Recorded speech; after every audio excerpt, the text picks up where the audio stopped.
As you're probably aware, there was another terror attack yesterday. This time, the people in the front line of the war on terror, the casualties, were Spanish. I've already looked on the internet actually, and there are lots and lots of videos saying that it's a complete hoax in Barcelona. That right there is a hoax, okay? 100% hoax. And I'm gonna break it down for you in this video. And I've actually spent the day looking at some really grisly, horrible things. All of the videos, etc., which shows like crushed children and all that stuff. You've got to be now completely insane to believe that that was crisis actors, because child actors who lie on the ground for hours, not moving, they don't exist. In terms of like, you know, they put up lots of crash barriers and that sort of thing in on some of London's bridges, but there are still like massive areas of this capital that are absolutely really dangerous. I mean, I know that when I say that, it's sort of insinuating that, you know, we need to build a metal cage around all the people, or something like an open-air prison. But if this is something that's going to happen like repetitively, then it has to be seen that areas like Leicester Square down there are just rife. So imagine a car came off Regent Street, hit the accelerator all the way down here. Just look at that. That area down there is possibly, well, I guess it's become now almost dodgy areas to hang out. I mean, if you ask me, I'm not going to go and stand down there, I don't think.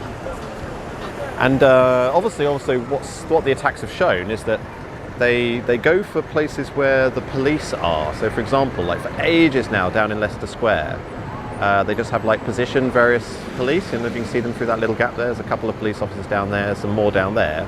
Essentially positioning police officers in places like that was supposed to be a way to reassure the public of their own safety. Nowadays you just have to look at the evidence that if you're standing near a police officer, you're a near police officer, you're actually in more danger than if you weren't, because they are a targeted set, a very highly visual, highly targeted set of individuals nowadays. So maybe we do need more road bollards. I mean, obviously with terror attacks like that, you can never really know who they were or why they really did it, or whether or not they're already known about by the Secret Service, whether or not they were handled by the Secret Service, whether or not this is politically expedient, as in, is Spain now going to be forced into like the New World Order in terms of like funding the fight against terrorism, whatever, probably.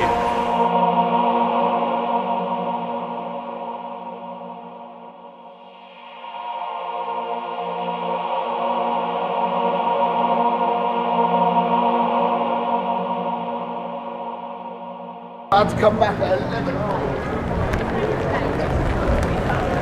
It's being rubbed in our faces quite a lot. Going to hear about all the victims. I don't really think that's necessary. I'm miserable actually hearing about it all.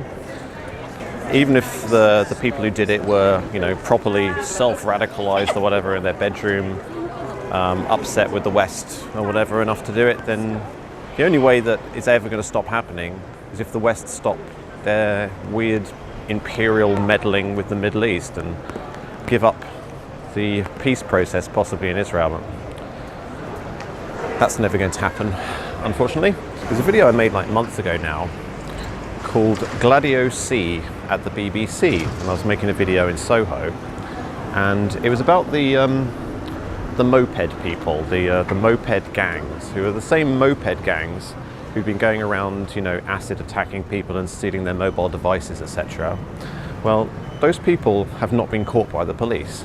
Supposedly, they're completely evading police investigations, and they don't know who they are, and they don't know who's organising them, and they don't know how to stop them, apparently, as if it's impossible to track where a moped goes with the pervasive CCTV network in London. But anyway, they recently, just like a couple of days ago, did a big jewellery heist, like 8 of them, 4 mopeds and 8 people. They did a big jewellery heist down in Knightsbridge somewhere, I think.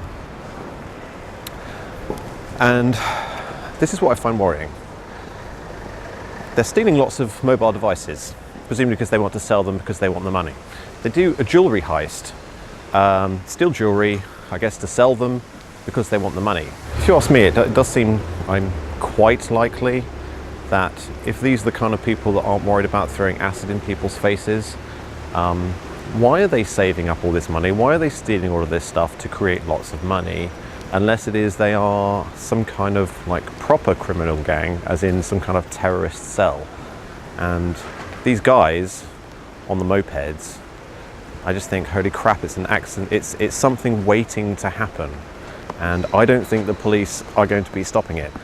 Whether they don't have the resources to do it, whether they don't have the will to do it, whether there's some kind of stand down order so they just cannot do it because they're not allowed to, I don't know. But I don't think Barcelona is going to be the end of this strange tale.